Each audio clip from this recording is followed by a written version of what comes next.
أشهد أن محمد رسول الله.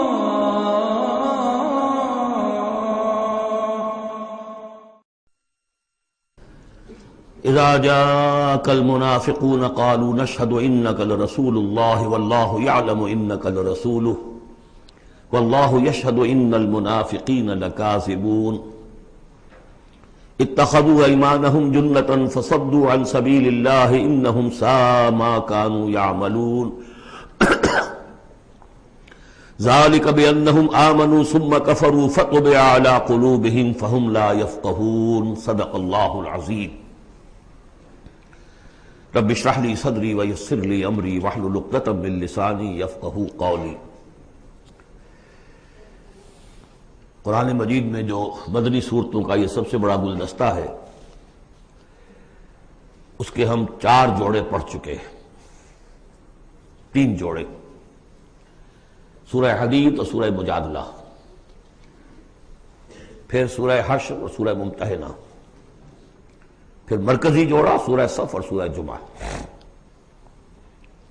سورہ صف میں نے ایک بات کہی تھی کہ بعد میں جائزہ لے لیں گے، اگر تو ایمان حقیقی اور جہاد فی سبیل اللہ کا راستہ انسان اختیار کرے، وہ تجارت جو اللہ نے بتائی ہے، هل ادلکم علی تجارت تنجیکم من عذاب علیم،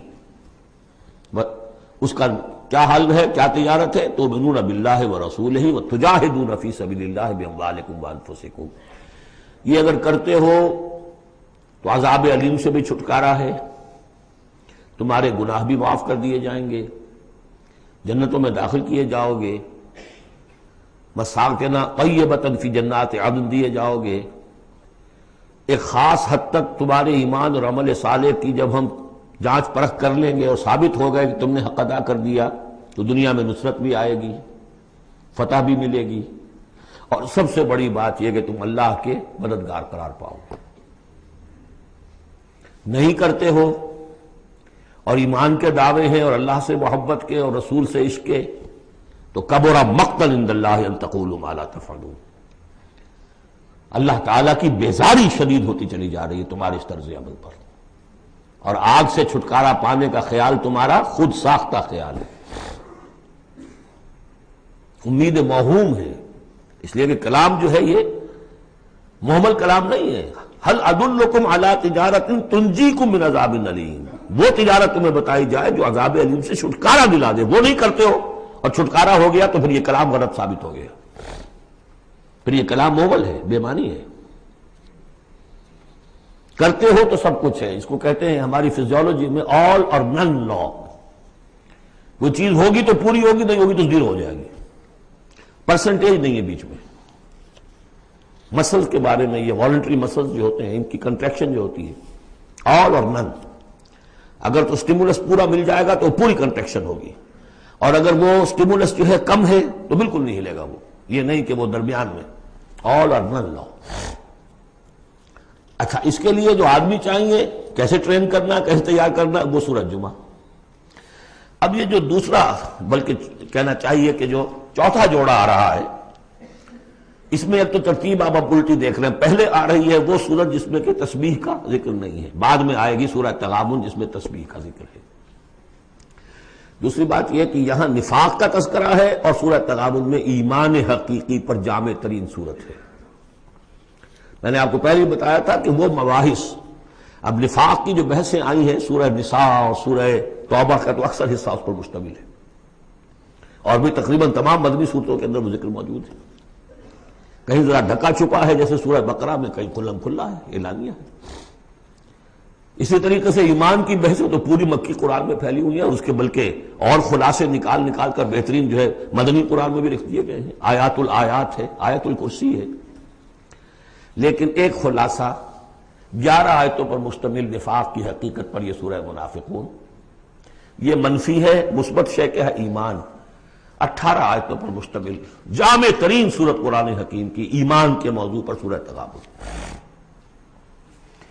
نفاق کے بارے میں چند باتیں سمجھ لیجئے جو اگرچہ پہلی بحث میں بہت آ چکی ہیں، لیکن آج پھر میں بتا دینا چاہتا ہوں۔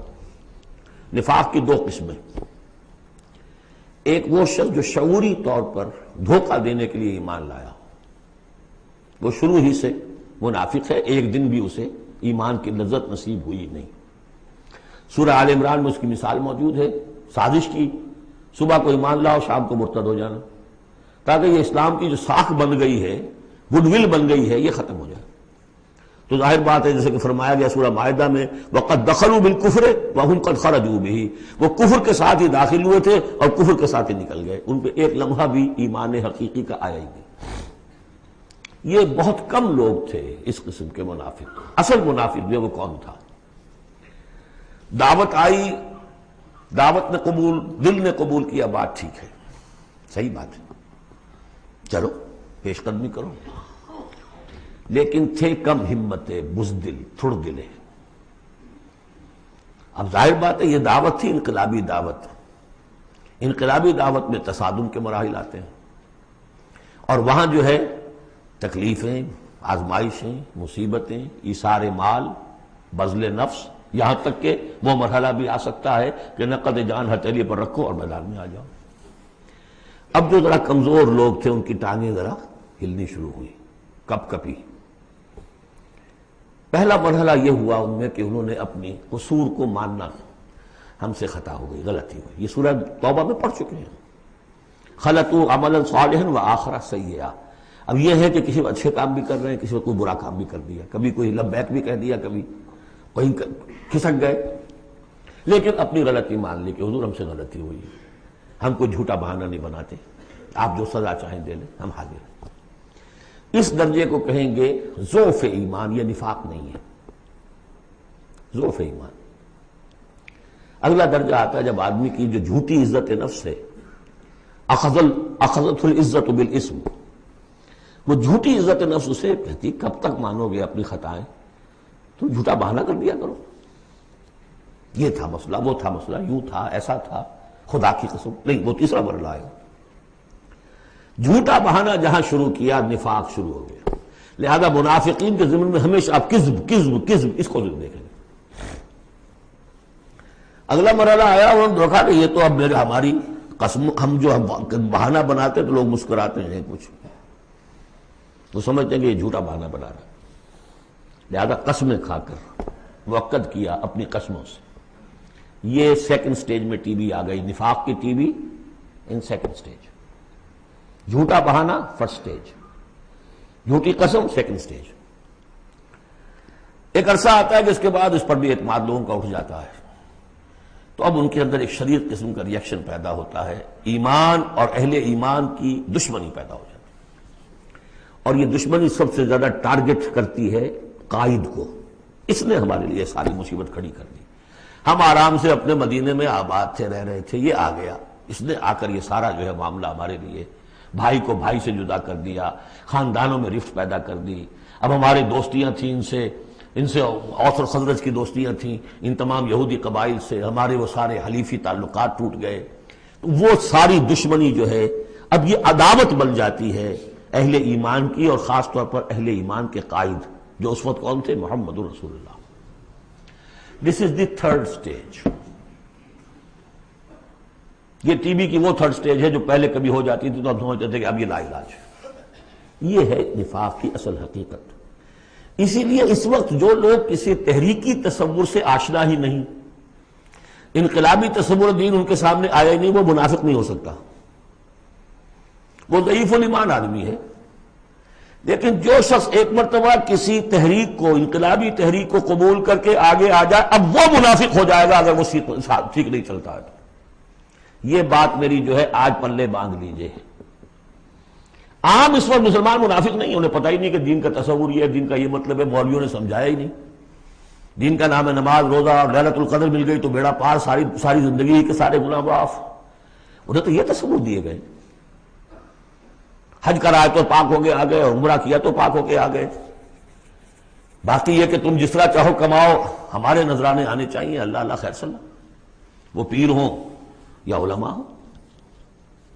لہذا وہ بھی چاہ رہے، وہ منافق و رابل نہیں ہے، وہ ضعیف الایمان ہے، جو بھی ہے وہ اللہ تعالیٰ جو معاملہ ان سے کرے۔ جو شخص کسی حقیقی انقلابی اسلامی تحریک سے متعلق ہو جائے، اس کو حق سمجھ کر، پھر اگر وہ پیچھے ہٹ رہا ہے اس لیے کہ قائد میں اسے کوئی چیز ایسی نظر آئی کہ یہ تو غلط کار انسان ہے، دھوکے باز انسان ہے، ٹھیک ہے، پیچھے ہٹ جانا چاہیے۔ اگر یہ طریقہ کار جو اس نے بتایا تھا یہ اس سے منحرف ہو گیا ہے، پیچھے ہٹ جانا چاہیے۔ جو اس نے طریقہ کار بتایا تھا اس وقت ہمیں معلوم ہوا تھا ٹھیک ہے، لیکن اب ہم سمجھتے ہیں کہ ٹھیک نہیں ہے، پیچھے ہٹ جانا چاہیے۔ یہ سب ٹھیک، اس میں نفاق نہیں ہوگا، لیکن محض اس لیے کہ اب مشقت کرنی پڑ رہی ہے، محنت کرنی پڑ رہی ہے، اپنے کیریئر پر آنچ آ رہی ہے، اپنے لیے جو ہیں اور زندگی کی لذتیں جو ہیں ان میں ہمارا گھاٹا پڑ رہا ہے، جائیے کہ کبھی امیر نے ڈانٹ دیا ہے، یہ تو ہوتا ہے جماعتوں کے اندر، ہوتا ہے، زجر بھی ہوتی ہے، توبیخ بھی ہوتی ہے۔ حضور نے یہاں تک بھی کہا کہ میرا جی چاہتا ہے کہ جو لوگ نہیں آتے فجر کی نماز میں کسی اور کو یہاں پر امام بنا کر کھڑا کر دوں اور جا کر ان کے گھروں کو آگ لگا دوں، یہ بھی تو کہا ہے محمد رسول اللہ صلی اللہ علیہ وسلم۔ تو بہرحال اس وجہ سے اگر کوئی پیچھے ہٹا تو وہ اس پروسیس میں آ جائے گا، اس کو اچھی طرح سمجھ لینا چاہیے۔ بسم اللہ الرحمن الرحیم، اذا جاءک المنافقون قالوا نشهد انک لرسول اللہ۔ اے نبی جب آپ کے پاس آتے ہیں منافق اور وہ کہتے ہیں کہ ہم گواہی دیتے ہیں، ہم کہتے ہیں، ہم اقرار کر رہے ہیں کہ آپ اللہ کے رسول ہیں، واللہ یعلم انک لرسول، اللہ جانتا ہے کہ آپ اس کے رسول ہیں، اللہ سے بڑھ کر اور کون جانتا ہے کہ آپ اللہ کے رسول ہیں، لیکن واللہ یشہد ان المنافقین لکاذبون، اللہ گواہی دیتا ہے کہ یہ منافق جھوٹے ہیں، یہ دل سے بات نہیں کہہ رہے۔ اتخذوا ایمانہم جنۃ، پہلی سٹیج کاذبون کے حوالے سے یہ جھوٹے ہیں، نفاق کی پہلی سٹیج۔ پھر انہوں نے اپنی قسموں کو ڈھال بنا لیا، اتخذوا ایمانہم جنۃ فصدوا عن سبیل اللہ، انہوں نے اپنی قسموں کو ڈھال بنا کر اور اللہ کے راستے سے رک گئے۔ خدا کی قسم یہ مسئلہ تھا، میں اس لیے نہیں جا سکا، میری بیوی بیمار تھی، کوئی دیکھنے بھالنے والا نہیں تھا۔ انہم ساء ما کانوا یعملون، یہ بہت ہی برا کام ہے جو کر رہے ہیں۔ ذالک بانہم آمنوا ثم کفروا، یہ وہ لوگ ہیں جو ایمان لا کر کافر ہوئے ہیں، یہ وہ لوگ نہیں ہیں جو دھوکے ہی سے ایمان میں داخل ہوئے تھے۔ تھوڑی سی پونجی انہیں ملی تھی ایمان کی، آئے تھے، اس وقت بدنیت نہیں تھے، ان کی فطرت نے اپیل کیا تھا اس دعوت نے، لیکن اب جو پاؤں ان کے ہلے ہیں وہ انہیں کیا پتا تھا کہ یہ شہادت گاہ الفت میں قدم رکھنا ہے، لوگ آسان سمجھتے ہیں مسلمان ہونا، یہ تو انہیں معلوم نہیں تھا، یہ تو معلوم نہیں تھا۔ وَلَنَبْلُوَنَّكُمْ بِشَيْءٍ مِّنَ الْخَوْفِ وَالْجُوعِ وَنَقْصٍ مِّنَ الْأَمْوَالِ وَالْأَنفُسِ وَالثَّمَرَاتِ وَبَشِّرِ الصَّابِرِينَ، وہ تو بن گئے تھے مسلمان، جیسے آئے حضور، پورے اوس و خزرج کے قائدین ایمان لا چکے تھے، سارا قبیلہ لے آیا، ٹھیک ہو گیا، انہیں کیا پتا تھا کیا کچھ آ رہا ہے اس کے پیچھے۔ یہ ایمان جو ہے یہ تو یوں سمجھیے کہ ٹپ آف دی آئس برگ ہے، اس کے نیچے جو اصل برگ جو آیا ہے برف کا تودا، تو وہ پھر ان کے پاؤں ہے۔ اس میں بھی جب تک اقرار ہو اپنے تقصیر کا تو وہ ذوف ایمان کہلائے گا، نفاق نہیں۔ خذ من اموالہم صدقۃ تطہرہم وتزکیہم بہا، ایسے لوگوں کا علاج بھی سورہ توبہ میں آ چکا ہے۔ لیکن جھوٹ بہانا پہلی منزل، جھوٹی قسم دوسری منزل، اور پھر عداوت آگے آئے گی چل کر اسی صورت میں۔ ذالک بانہم آمنوا ثم کفروا، یہ اس لیے کہ ایمان لائے پھر کفر کیا۔ فطبع علی قلوبہم، اب اللہ نے ان کے دلوں پر مہر کر دی ہے۔ فہم لا یفقہون، اب یہ تفقہ حقیقی تفقہ سے خالی ہو چکے۔ وَإِذَا رَأَيْتَهُمْ تُعْجِبُكَ أَجْسَامُهُمْ، جب اے نبی آپ انہیں دیکھتے ہیں ان کے جسم آپ کو بڑے اچھے لگتے ہیں، بڑے تن و توش والے ہیں۔ وَإِن يَقُولُوا تَسْمَعْ لِقَوْلِهِمْ، جب وہ آپ سے بات کرتے ہیں تو آپ بڑے غور سے سنتے ہیں۔ چودھری لوگ جو ہوئے، سرمایہ دار بھی ہوئے، چودھری بھی ہوئے، تو ان کی حیثیت ہے تو آپ توجہ سے سنتے ہیں ان کی بات۔ كَأَنَّهُمْ خُشُبٌ مُّسَنَّدَةٌ، اے نبی یہ تو ان سوکھی لکڑیوں کے مانند ہیں جو اپنے بل پر نہیں کھڑی ہوا کرتی، انہیں ٹیک لگا کر کھڑا کیا جاتا ہے۔ یحسبون کل صیحۃ علیہم، اندر سے اتنے بودے ہیں کہ ذرا سی آہٹ ہوتی ہے تو ان کی جان پر بن جاتی ہے، وہ سمجھتے ہیں کہ پھر آئی کوئی مصیبت، کہیں اور سے پھر شاید کوئی حملے کی خبر آ رہی ہے اور پھر کوئی جنگ ہوگی، پھر کہیں گے نکلو اللہ کی راہ میں۔ یحسبون کل صیحۃ علیہم، اپنے اوپر ہی سمجھتے ہیں ہر آہٹ کو۔ ہم العدو، یہ تیسری سٹیج ہے، یہ اب اصل دشمن یہ ہے۔ باہر کا دشمن جو آ رہا ہے ابو جہل لشکر لے کر یا ابو سفیان لشکر لے کر، وہ اتنا خطرناک نہیں جتنے کہ یہ ہے، یہ مارے آستین ہے، یہ اندر سے ڈنک مارنے والا۔ ہم العدو، اصل دشمن یہ ہے۔ فاحذرہم، ان سے بچ کر رہو، چوکس رہو، چوکنے رہو، چاہے معاف کرتے رہو، یہ بات دوسری ہے۔ حضرت مسیح کا قول آپ کو سنا چکا ہوں کہ فاختہ کے مانند بے ضرر، لیکن سانپ کے مانند ہوشیار رہو. سانپ چوکنا کتنا ہوتا لیکن سانپ ضرر بھی پہنچا دیتا. تم چوکنے تو ویسے رہو جیسے سانپ ہوتا ہے، بے ضرر ایسے رہو جیسے کہ فاختہ ہوتی ہے. حضور کی یہی شان تھی. جس نے آگے جھوٹی قدم کھائی جھوٹا، ٹھیک ہے بھائی جاؤ، ٹھیک ہے. مروت، شرافت، جس پر کہ پھر اللہ کی طرف سے گرفت بھی آ گئی. عفا اللہ عنک لما اذنت لهم، اللہ معاف کرے آپ کو، یا اللہ نے آپ کو معاف کر دیا، کیوں آپ نے ان کو اجازت دے دی. وَإِذَا قِيلَ لَهُمْ تَعَالَوْا قَاتَلَهُمُ اللَّهُ أَنَّىٰ يُؤْفَكُونَ، اللہ ان کو قتل کرے، گردن مارے اللہ ان کی، کہاں سے یہ پھرائے جا رہے ہیں. یعنی قسمت کی خوبی دیکھیے، ٹوٹی کہاں کمن، دو چار ہاتھ جب کہ لبے بام رہ گیا. محمد کا زمانہ نصیب ہوا صلی اللہ علیہ وسلم، ان کی دعوت پر لبیک کہنا نصیب ہو گیا. یہ نصیب اللہ اکبر لوٹنے کی جائے، لیکن کہاں سے یہ واپس پھرے، کس جگہ کمن ٹوٹی ہے. وَإِذَا قِيلَ لَهُمْ تَعَالَوْا يَسْتَغْفِرْ لَكُمْ رَسُولُ اللَّهُ، جب ان سے کہا جاتا آؤ بھائی غلطی مان لو اپنی، تو اللہ کے رسول تمہارے لیے استغفار کریں گے.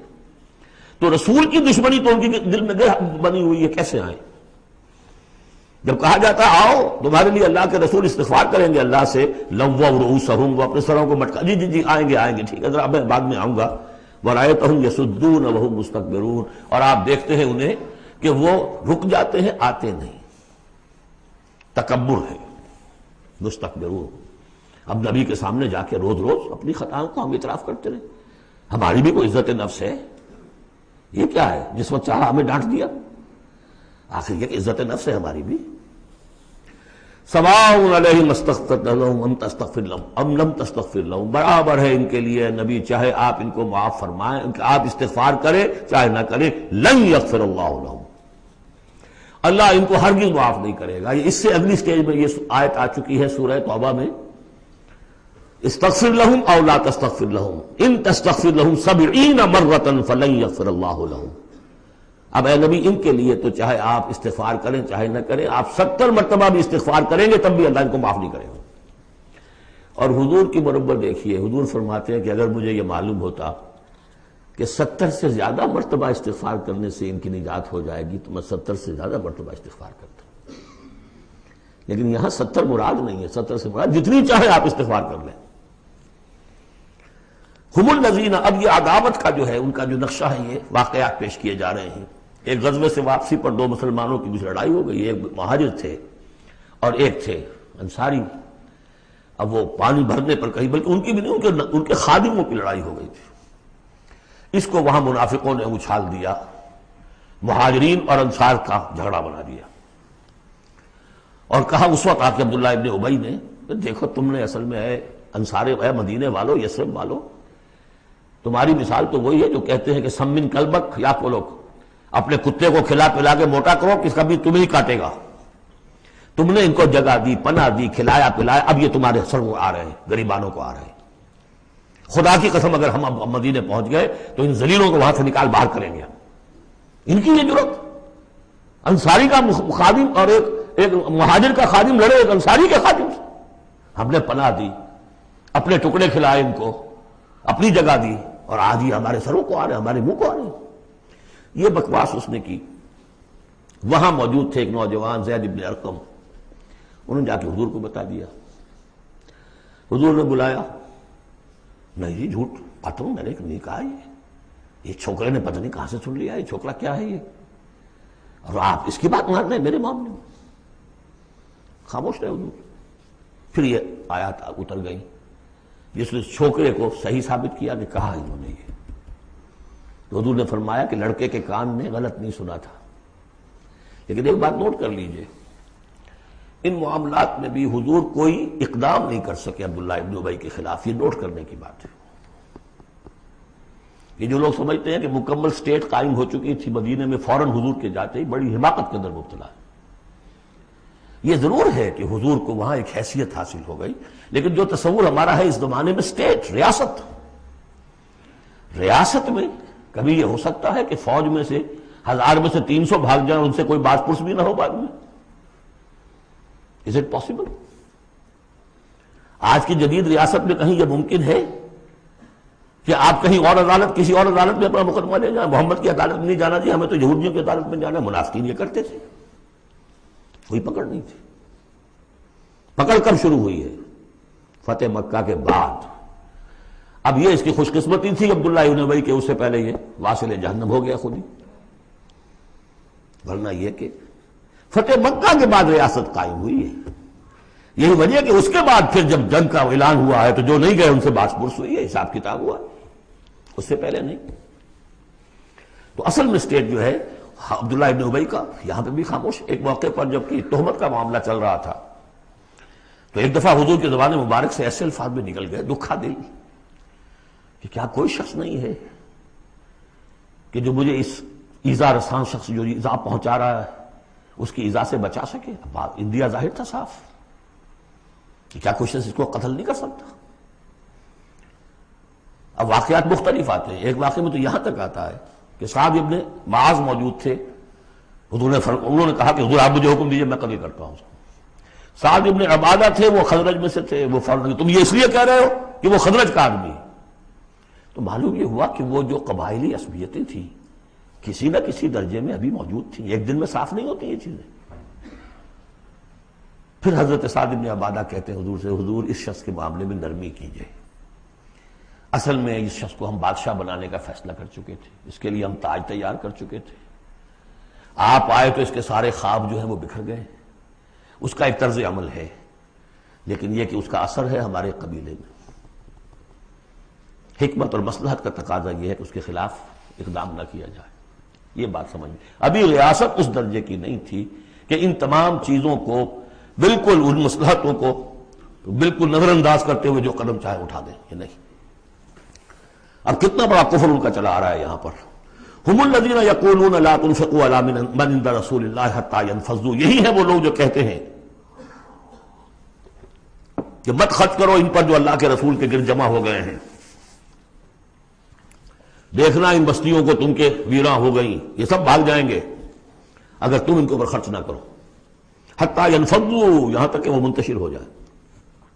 وَلِلَّهِ خَزَائِنُ السَّمَاوَاتِ وَالْأَرْضِ، حالانکہ اصل خزانے کائنات کے آسمان اور زمین کے اللہ کے اختیار میں ہیں. وَلَٰكِنَّ الْمُنَافِقِينَ لَا يَفْقَهُونَ، لیکن ظاہر بات ہے کہ منافقین اس کا فہم نہیں رکھتے. يَقُولُونَ لَئِن رَجَعْنَا إِلَى الْمَدِينَةِ لَيُخْرِجَنَّ الْأَعَزُّ مِنْهَا الْأَذَلَّ، اور وہ کہتے ہیں اگر ہم مدینے لوٹ گئے، اب چونکہ فوج واپس آ رہی تھی ایک جنگ سے، اب جب مدینے پہنچ جائیں گے تو لازماً جو عزت والے ہیں نکال باہر کریں گے ان ذلیلوں کو. اور ذلیل سے مطلب کمزور، ذلیل کا مطلب جو ہے وہ ہماری زبان میں جو ہوتا ہے کمینہ وہ نہیں ہے. ان کو ہم نکال باہر کریں گے. وَلِلَّهِ الْعِزَّةُ وَلِرَسُولِهِ وَلِلْمُؤْمِنِينَ، حالانکہ عزت تو اللہ کی ہے اور اہل ایمان کی ہے، اللہ کے رسول کی ہے اور اہل ایمان کی ہے.